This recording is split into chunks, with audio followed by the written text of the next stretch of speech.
দিন ও দুনিয়ার বরকত দাও আমায় ইয়া ইলাহি।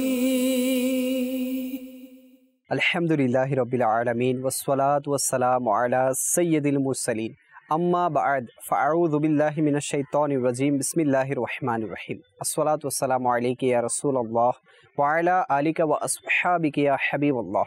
আসসালাতু ওয়াসসালামু আলাইকা ইয়া নবিয়াল্লাহ ওয়া আলা আলিকা ওয়া আসহাবিকা ইয়া নূরাল্লাহ। প্রিয় ইসলামী ভাইরা আর মাদানী চ্যানেলের দর্শকবৃন্দ, উপস্থিত হয়েছে অনুষ্ঠান দিন ও দুনিয়ার অপূর্ব কথা নিয়ে।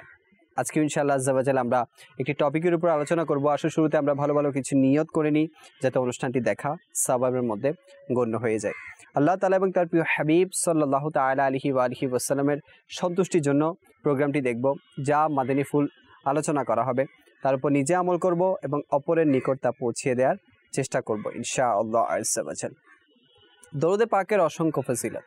প্রিয় আকা মদিনে ওয়ালে মুস্তাফা সাল্লাল্লাহু তাআলা আলাইহি ওয়া আলিহি ওয়াসাল্লামের ফরমানে আলিশান, তোমরা যেখানেই থাকো না কেন আমার প্রতি দরুদে পাক প্রেরণ করো, কেননা তোমাদের দরুদে পাক আমার নিকট পৌঁছে থাকে। সাল্লু আলাল হাবিব সাল্লাল্লাহু তাআলা আলা মুহাম্মদ সাল্লাল্লাহু তাআলা আলাইহি ওয়া আলিহি ওয়াসাল্লাম। আজকে আলোচনা করব হিকমত ও আদবে পরিপূর্ণ উক্তি নিয়ে।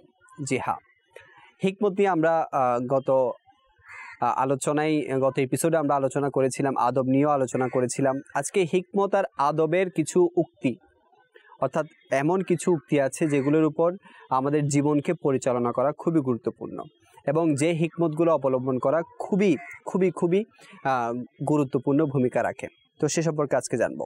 প্রথমত বলা হচ্ছে, যখন আল্লাহ তাআলা কার সঙ্গে ভালো কিছু করার ইচ্ছা পোষণ করে, অর্থাৎ আল্লাহ তাআলা চায় যে কারোর সাথে মঙ্গল করবে, কারোর সাথে ভালো কিছু করবে, ইচ্ছা পোষণ করবে, তখন তাকে আনুগত্য করার, আল্লাহ তাআলার আনুগত্য করার অনুপ্রেরণা দিয়ে থাকেন এবং সেই সাথে দৃঢ় বিশ্বাস দিয়ে পরিপূর্ণ করে দেন।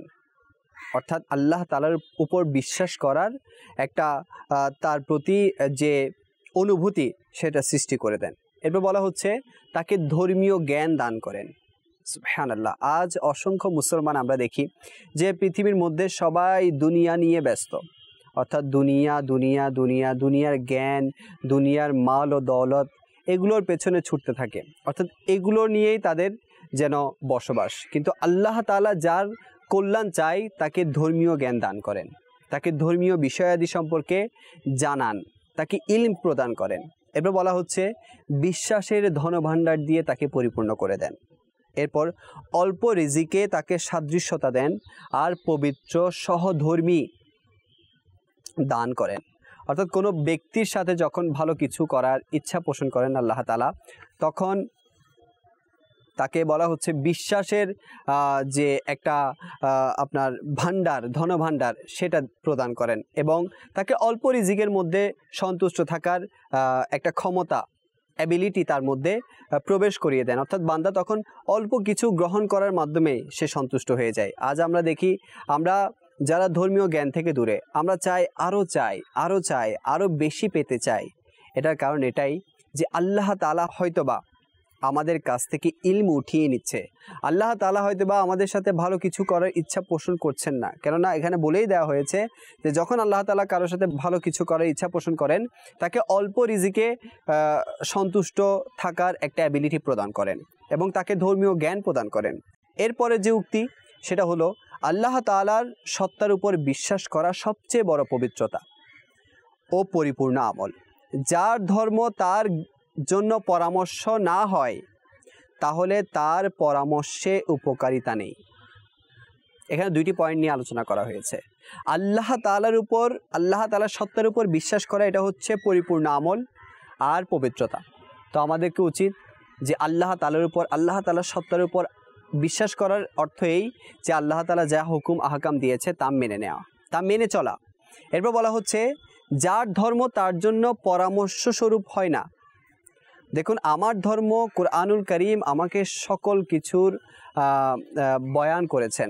কোরআনে পাকে আমার জন্য সকল কিছু নিয়ে আলোচনা করা হয়েছে। শুধু কোরআনে পাক নয়, আপনি আহাদিসে তৈয়বা দেখুন, আপনি বুজুর্গানে দিন রহিমাহুমুল্লাহুল মুবিনদের উক্তি দেখুন, ওনাদের যে পরামর্শগুলো দেখুন, এগুলো আমাদের জন্য কিন্তু হেদায়েত স্বরূপ।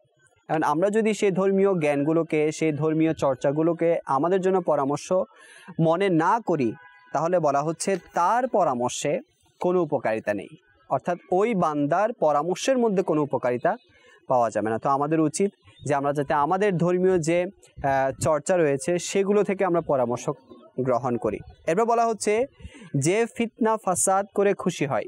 অনেকে আছে না, মানুষদের মাঝে ফিতনা ফাসাদ শুরু করে দেয়, মানুষের মধ্যে দ্বন্দ্ব শুরু করে দেয়, মানুষের মধ্যে ঝগড়া শুরু করে দেয়, বিশৃঙ্খলা শুরু করে দেয়। তো বলা হচ্ছে যে ফিতনা ফাসাদ করে খুশি হয় তার আখিরাত ধ্বংস হয়ে যাবে।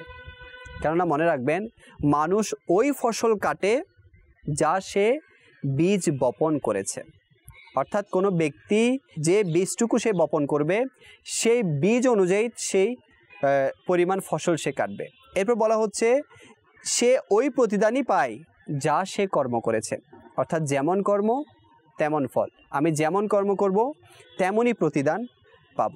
এরপরের উক্তি হচ্ছে তোমাকে তোমার স্বাস্থ্য ও আশা যাতে ধোকায় ফেলে না দেয়। জি হ্যাঁ, কেননা জীবন খুবই সংক্ষিপ্ত, জীবন খুবই সংক্ষিপ্ত, আর মানুষ সব সময় সুস্থ থাকে না। আপনি দেখবেন মানুষের বয়স বাড়ার সাথে সাথে তার কার্যক্ষমতা, তার দৈহিক যে একটা ক্যাপাবিলিটি সেটা কমে যায়, স্টেবিলিটি এটাও কমে যায়, স্ট্রেংথ এগুলো কমে যায়। তো যে ব্যক্তি যৌবন অবস্থায় যতটুকু ইবাদত করার সুযোগ পায়, বৃদ্ধকালে বার্ধক্য অবস্থায় সে পরিমাণ আর সুযোগ সে পায় না, চাইলেও সে ইবাদত করতে পারে না। এটার কারণ একটাই, সে মনে করতো আমার অনেক সুযোগ, আমার এখন তো স্বাস্থ্য আছে, অনেক বয়স আছে, আমি পরবর্তীতে গিয়ে ইবাদত করব। কিন্তু বলা হচ্ছে মানুষের সব সময় মানুষ সুস্থ থাকে না, আর জীবন খুবই সংক্ষিপ্ত। এরপর বলা হচ্ছে যেমন যে মানসিক ইচ্ছার আনুগত্য করে সে তার দিনকে দুনিয়ার কাছে বেচে দেয়। অর্থাৎ আমার মাইন্ড যখন যেটা চাই সেটা অনুযায়ী যখন আমি আমল করি, তখন বলা হচ্ছে যে সে তার দিনকে দুনিয়ার কাছে বিক্রি করে দেয়। আসলেই তো আমার নফস, মনে রাখবেন নিজের নফস যেটা আছে না, এই নফস চাই যাতে বান্দা আল্লাহ তাআলার যে হুকুম আছে এর অল্টারনেট কাজগুলো করে, আর আমরা সেটাই করে বসি। কখনো কি এটা আমি চিন্তা করে দেখেছি যে এখন আমার সত্য কথা বলার চান্স, কিন্তু নফস বলছে তুমি এখন মিথ্যা কথা বলো, কেননা মিথ্যা কথা বললে বান্দা থেকে বেঁচে যাবে, কিন্তু আল্লাহ তাআলার কাছে তো পাকড়াও হবে। কিন্তু আমি আমার নফসের দিকে চিন্তা করে এর কথা মেনে আমি কি করি, মিথ্যা কথার মধ্যে নিপতিত হয়ে যায়। আচ্ছা, এরপর আরেকটা দেখি, আমরা মানুষের সাথে অত্যাচার করি বা জুলুম করি, তখন আমার নফস চাই যে তুমি জুলুম করো, কিন্তু আমি যদি আমার নফসের বিরোধিতা করে জুলুম না করি, আমার আল্লাহ তাআলা খুশি হবেন। তো এই কাজগুলো আমরা কয়জনেই বাই করি? তো বলা হচ্ছে যে ব্যক্তি নিজের মানসিক ইচ্ছার আনুগত্য করে সে তার দিনকে দুনিয়ার কাছে বিক্রি করে দেয়। আল্লাহ তাআলা আমাদেরকে হিফাজত করুক। এরপরে যে উক্তি সেটা হচ্ছে জ্ঞান ভাণ্ডার। একটা মানুষের কাছে যতগুলো জ্ঞান থাকে, যে জ্ঞান ভাণ্ডার থাকে, এর প্রতিফল তখনই হবে যখন সে জ্ঞান অনুযায়ী আমল করবে। যে আল্লাহ তাআলার সন্তুষ্টিতে সন্তুষ্ট থাকে তাকে কেউ অপ্রসন্নতা করতে পারবে না। আল্লাহ তাআলার প্রতিদানে দৃঢ় বিশ্বাস রাখে, তার মধ্যে হিংসা প্রবেশ করতে পারে না। লোকদের মধ্যে সর্বোত্তম সেই যার ইচ্ছার কারণে তার ধর্ম বিনষ্ট হয় না, আর লোকদের মধ্যে সর্বোত্তম সেই যে নিজের অন্তর থেকে হিংসাকে দূরীভূত করে দেয়, হিংসাকে বের করে দেয়, আর আপন রবের আনুগত্য করার ক্ষেত্রে মানসিক ইচ্ছার আনুগত্য করে না। এখানে অনেকগুলো পয়েন্ট আমরা জানতে পেরেছি। বলা হচ্ছে যে জ্ঞানের ভাণ্ডার, এর প্রতিফল হবে জ্ঞান অনুযায়ী আমল করা। এখন দেখা যাচ্ছে জনাব আমার কাছে অনেক ইলমে দিন, কিন্তু সেই অনুযায়ী আমি আমলও করছি না। আমি জানি এই জিনিসটার এই ফজিলত, ওই জিনিসটার এই ফজিলত, কিন্তু ফজিলত তো জানি, জ্ঞান তো আমার আছে, কিন্তু সেই অনুযায়ী আমি আমলই করছি না। এরপর বলা হচ্ছে যে সেই সর্বোত্তম ব্যক্তি যার অন্তরের মধ্যে হিংসা নেই। এখন আমি চিন্তা করি, আমার কোনো পাড়া প্রতিবেশী যদি ভালো কিছু খায়, ভালো জীবনযাপন করে তখন আমার মধ্যে হিংসা ঢুকে যায়। আমার চেয়ে উপরের স্তরে যদি কেউ চলে যায় তখন আমাদের মধ্যে হিংসা চলে আসে। আমার একই কোম্পানিতে আমরা জব করি, সেখানে যদি আমার চেয়ে আমার কোনো কলিগ উপরে চলে যায় তখন আমি হিংসা করি। আচ্ছা, যারা স্টুডেন্ট আছে তারা চিন্তা করি, যখন আমাদের কোনো ফ্রেন্ড আগে চলে যায় তখন আমাদের অন্তরে হিংসা চলে আসে। তো বলা হচ্ছে সেই সর্বোত্তম ব্যক্তি যে হিংসা করবে না। দেখুন, হিংসা, অহংকার, এগুলো হচ্ছে অহংকার করা, মূলত অহংকারটা হচ্ছে আল্লাহ তাআলার চাদর। তো এই অহংকারও করা যাবে না, হিংসাও করা যাবে না। এরপর বলা হচ্ছে যে ব্যক্তি আপন রবের আনুগত্য করে সেই সর্বোত্তম ব্যক্তি, আর যে নিজের মানসিক ইচ্ছার আনুগত্য করে না সেই সর্বোত্তম ব্যক্তি। এরপরে যে উক্তি সেটা হচ্ছে সত্যের সমর্থন। মনে রাখবেন, সত্যকে সমর্থন করা খুবই টাফ ব্যাপার।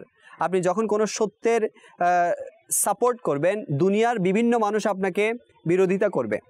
যখন আপনি সত্যের জন্য দাঁড়াবেন, তার সাপোর্ট হয়ে দাঁড়াবেন, তখন কিন্তু অনেকেই আপনার বিরোধিতা করবে। তো এটাই বলতে চেয়েছিলাম যে সত্যের সমর্থন বুজুর্গি, আর অসত্যের সমর্থন অর্থাৎ মিথ্যার সমর্থন হচ্ছে সীমা লঙ্ঘন করা। তো আমাদের উচিত সত্যকে সাপোর্ট করা সবসময়।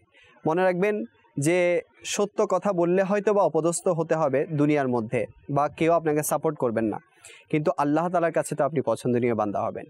আর যখন মিথ্যা কথা বলবেন তখন আপনাকে এর পরিণতিস্বরূপ জাহান্নামেও যেতে হবে। তো আপনি চিন্তা করুন কোনটা আপনার জন্য লাভজনক, যে আপনি কি সত্য কথা বলে আল্লাহ তাআলাকে খুশি করবেন, নাকি মিথ্যা কথা বলে আপনি সীমা লঙ্ঘন করে জাহান্নামে প্রবেশ করবেন।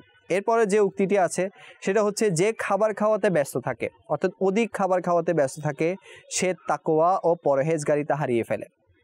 অর্থাৎ পরিমিত খাবার খেতে হবে, যতটুকু একটা ব্যক্তির জন্য প্রয়োজন ততটুকু খেতে হবে। আর পূর্ববর্তী বুজুর্গান দিনরা তো এমনভাবে আহার করতেন, তাদের শরীরের জন্য যতটুকু প্রয়োজন তার চাইতে আরও কম ওনারা আহার করতেন, আর ইবাদত বাড়িয়ে দিতেন।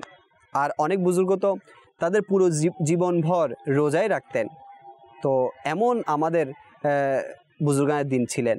তো আমাদের উচিত বেশি খাবার খাওয়াতে যাতে ব্যস্ত না থাকি, কেননা বেশি খাবার খাওয়ার কারণে অনেক সময় তাকওয়া অর্জন হয় না, ইবাদত করার স্বাদ জাগে না। তো যতটুকু আমাদের প্রয়োজন ততটুকু যাতে আমরা খাই। এরপর বলা হচ্ছে লজ্জা চলে গেলে মুসিবত ঘাড়ে চেপে বসে, যে জ্ঞান উপকার দেয় না তা এমন ধোয়ার মতো যা উপকার পৌঁছায় না।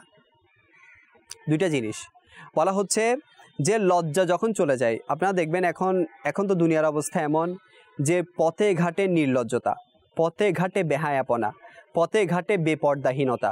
তো বলা হচ্ছে যে বান্দার মধ্যে থেকে লজ্জা চলে যাবে। দেখুন, পর্দা শুধু মহিলাদের জন্য না, ছেলেদের জন্যও পর্দা আছে। ছেলেদেরও উচিত দৃষ্টিকে যাতে নত রাখে, তাদের লজ্জাস্থানকে যাতে হেফাজত করে, নিজেকে যাতে সংযত রাখে। এখন বলবেন জনাব মেয়েরাই শুধু বেপর্দা, এরাই শুধু বেহায়াপনা করছেন। না, আগে আপনি কতটুকু লজ্জা করছেন এটাও দেখতে হবে। আপনার ঘরের মধ্যে কতটুকু পর্দার মধ্যে নিজের ফ্যামিলি মেম্বারদেরকে আপনি রাখতে পেরেছেন এটাও দেখতে হবে। তো বলা হচ্ছে যেখান থেকে লজ্জা চলে যাবে সেখানে মুসিবত তার ঘাড়ে চেপে বসবে।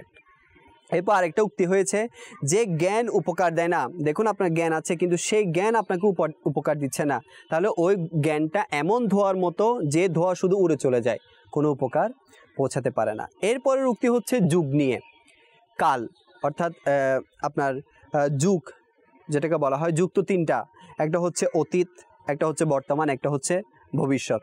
তো অতীত যেটা কি, সেটা হচ্ছে যেটা অতীতে চলে গিয়েছে, যা অতিবাহিত হয়ে গেছে, যা পুনরায় আর কখনো ফিরে আসবে না। আর দ্বিতীয়টা যার মধ্যে আমি আছি কিন্তু সর্বদা আমার সাথে এটা থাকবে না। আর তৃতীয় হচ্ছে পরবর্তীতে আসবে, যার অবস্থা আমি জানিই না কেমন হবে, আর না আমি এটা জানি যে সেটার মধ্যে আমার সাথে কে কে থাকবে।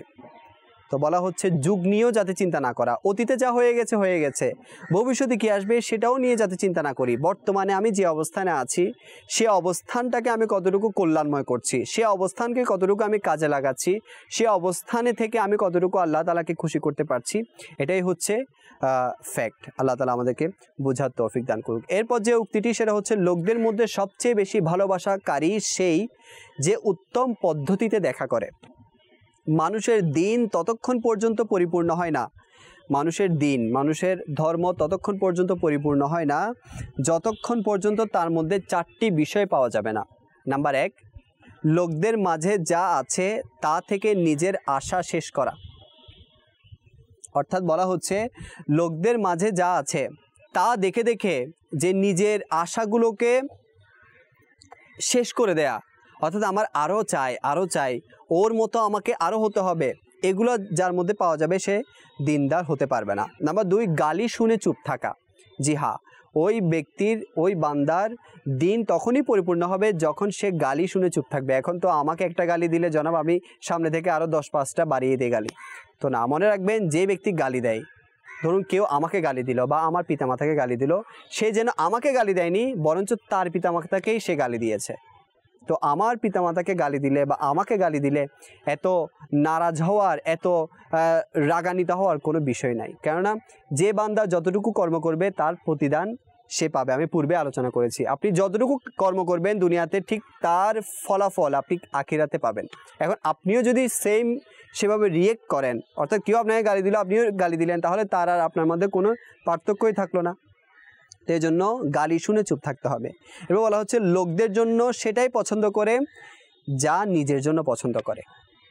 একজন মুমিনকে এমন হতে হবে, যা নিজের জন্য পছন্দ করবে তা অন্যের জন্য পছন্দ করবে। এরপর বলা হচ্ছে আল্লাহ তাআলার ওয়াদার উপর দৃঢ় বিশ্বাস রাখে, অর্থাৎ আল্লাহ তাআলা যা যা ওয়াদা করেছেন যে কিয়ামতের দিন আমাকে এমন এমন প্রতিদান দিবেন, কিয়ামতের দিন অমুক ব্যক্তিকে মাফ করে দিবেন, যা যা ওয়াদা করেছেন কুরআনুল কারিমে, এগুলোর উপর পরিপূর্ণ বিশ্বাস রাখতে হবে। যদি কেউ বিশ্বাস না রাখে তার ধর্ম পরিপূর্ণ হবে না। তো আল্লাহ তাআলা আমাদের সবাইকে বুঝার তৌফিক দান করুক। এরপর যে উক্তি সেটা হচ্ছে, যে ব্যক্তি 4টি কথার উপর নিজের নফসকে দমন করেছে আল্লাহ তাআলা তার উপর জাহান্নামকে হারাম করে দিবেন। 4টি কথার উপর নিজের নফসকে দমাতে হবে। নাম্বার 1, রাগান্বিত হওয়ার সময়, অর্থাৎ যখন রাগ চলে আসবে তখন নিজের নফস ওই মুহূর্তে যা চায় তা করা যাবে না, কেননা রাগ যখন চলে আসে তখন কিন্তু বান্দা অনেক কিছু এমন বলে ফেলে যার কারণে সে গুনাহের মধ্যে নিপতিত হয়ে যায়। তো এই জন্য 4টা বিষয়ের সময় আপনার নফসকে দমন রাখতে হবে। নাম্বার 1, রাগান্বিত হওয়ার সময়। নাম্বার 2, কোনো বস্তুকে ইচ্ছার সময়, অর্থাৎ কোনো বস্তুকে পাওয়ার সময়। আমিও কোনো বস্তু দেখেছি, এখন সেটাকে পাওয়ার যে আকাঙ্ক্ষা, ওই মুহূর্তে আপনাকে নফসকে দমন করতে হবে। নাম্বার 3, ভয় পাওয়ার সময়।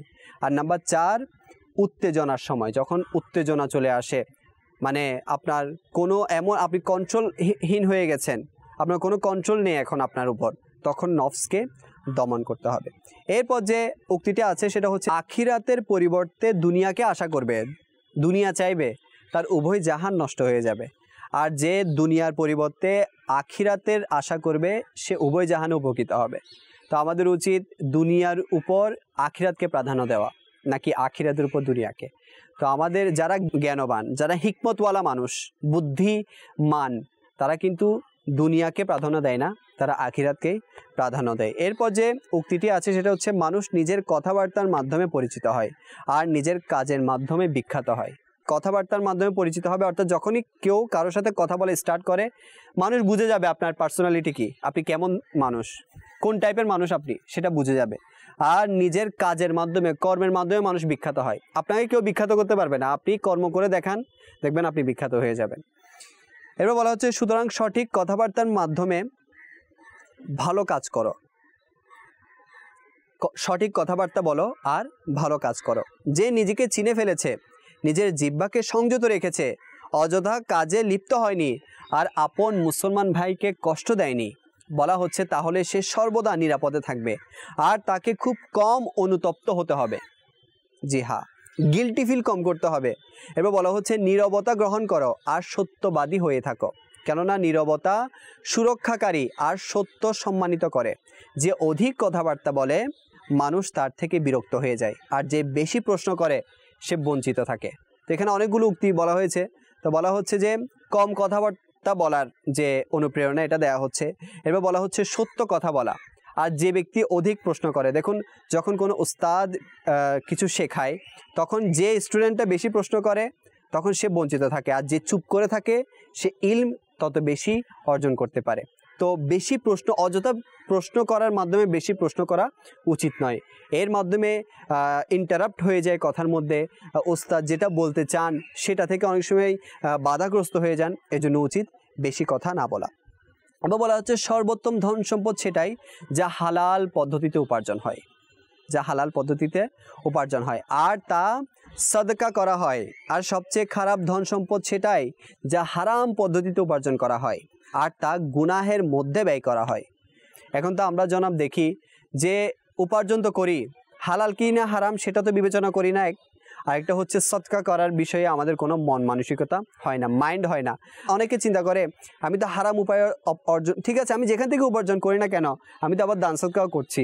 ভাই, আপনার দান সদকা করা পরের বিষয়, আপনি যেটা উপার্জন করছেন সেটা দিয়ে যে আপনার পেটে যাচ্ছে। আর রিওয়ায়েতের মধ্যে এসেছে যে বান্দা হারাম উপার্জনের একটা লোকমাও তার পেটের মধ্যে যাবে তার 40 দিনের ইবাদত কবুল হবে না। তো যেখানে 40 দিনের ইবাদতই কবুল হচ্ছে না, সেখানে আপনি এই হারাম উপার্জন যদি কোনো ভালো কাজেও ব্যয় করেন, তাহলে আপনি কিভাবে আশা করতে পারেন যে আপনার এর মাধ্যমে কল্যাণ অর্জিত হবে? তো আমাদের উচিত হালাল উপায়ে উপার্জন করা, আর সেই সাথে সেই হালাল টাকাটাও কোনো নেক কাজে সদকা করা। মনে রাখতে হবে হালাল উপার্জন করছেন ঠিক, কিন্তু সেটাকে আবার গুনাহের কাজে ব্যয় করা যাবে না। আচ্ছা, এরপরে যে উক্তি সেটা হচ্ছে যে তোমার সাথে ভালো ব্যবহার করে তার সঙ্গে তুমি খারাপ ব্যবহার করো না, কখনোই না। আচ্ছা, শুধু ভালো ব্যবহার কেন, কেউ যদি আপনাকে খারাপ ব্যবহারও করে তার সাথেও কখনো খারাপ ব্যবহার করা যাবে না। এরপর বলা হচ্ছে যে তোমার মঙ্গল কামনা করে তাকে তুমি ক্ষতি করো না। যার অত্যাচার বেড়ে যায় আর শত্রু অধিক বৃদ্ধি পায় তার ধ্বংস খুব নিকটে। যার অত্যাচার বেড়ে যায় তার শত্রুও কিন্তু বেড়ে যায়। ওই সকল লোক নিকৃষ্ট যারা অত্যাচারকারীকে সাহায্য করে আর নিপীড়িত ব্যক্তিকে লাঞ্ছিত করে। যে নিজের ভাইয়ের জন্য গর্ত খুঁড়ে সে নিজেই ওই গর্তে পতিত হয়। এখানে অনেকগুলো উক্তি বলা হচ্ছে যে আপনার সাথে ভালো ব্যবহার করবে তার সাথে কখনোই আপনি খারাপ ব্যবহার করবেন না। যে আপনার ভালো চাইবে তার সাথে কখনো আপনি খারাপ চাইবেন না। আর শুধু তাই নয়, যে আপনার সাথে খারাপ করবে তার সাথেও আপনি কখনো খারাপ চাইবেন না। কেননা যে ব্যক্তি অত্যাচারী হয় সেও একদিন এই অত্যাচারের মধ্যে নিপতিত হয়ে যাবে। অনেকে আছে দেখবেন যে সমাজের মধ্যে অনেক অত্যাচারী মানুষ ঘুরে বেড়ায় আর তাদেরকেও অনেকে প্রশ্রয় দেয়। তো মনে রাখবেন, অত্যাচারীকে প্রশ্রয় দিলে, আজ আমি অত্যাচারীকে প্রশ্রয় দিচ্ছি, আর যে মুসলিম ব্যক্তি যাকে অত্যাচার করা হচ্ছে তাকে আমরা লাঞ্ছিত করছি, অপমান করছি, হেয় করছি, দেখবেন একদিন আপনাকেও সেই অত্যাচারের মুখোমুখি হতে হবে। তো এগুলো কখনোই করবেন না।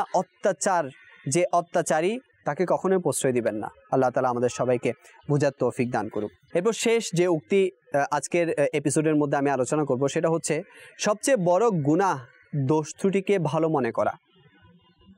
বুজুর্গি অধিক সাহসিকতায় হয়ে থাকে না কম সাহসিকতায়। যার চরিত্র খারাপ তার থেকে দূরে থাকাই ভালো, আর যার চরিত্র ভালো তার সংস্পর্শে থাকা ভালো। এখানে 3টা উক্তি বলা হচ্ছে। সবচেয়ে বড় গুনাহ হচ্ছে দোষ ত্রুটিকে ভালো মনে করা, অর্থাৎ গুনাহকে গুনাহ মনে না করা, গুনাহকে গুনাহ মনে না করে সে গুনাহ করা, দোষ ত্রুটিকে ভালো মনে করা, এটা বলা হচ্ছে সবচেয়ে বড় গুনাহ। আর বুজুর্গি যারা ভালো তাদের মধ্যে অনেক সাহসিকতা থাকে। বুজুর্গির সাহসিকতার মাধ্যমে অর্জিত হয়, কম সাহসিকতার মাধ্যমে বুজুর্গি কখনো অর্জিত হবে না। এরপর বলা হচ্ছে যে যার চরিত্র খারাপ তার থেকে দূরে থাকো, আর যার চরিত্র ভালো তার সংস্পর্শে থাকো। কেননা ভালো চরিত্রের মানুষদের সংস্পর্শে যখন থাকা হয় তখন তাদের কাছ থেকে ভালো কিছুই জানা যায়, আর যার চরিত্র খারাপ তার থেকে আপনি ভালো কিছু কিভাবে আশা করবেন। তো আজকের এপিসোডে আমরা অনেকগুলো উক্তি, হিকমতপূর্ণ উক্তি সম্পর্কে জানলাম, আদব সম্পর্কে জানলাম। আল্লাহ করিম আমাদের সবাইকে এই হিকমতগুলোর উপর আমল করার, এই উক্তিগুলোর উপর আমল করার তৌফিক দান করুক।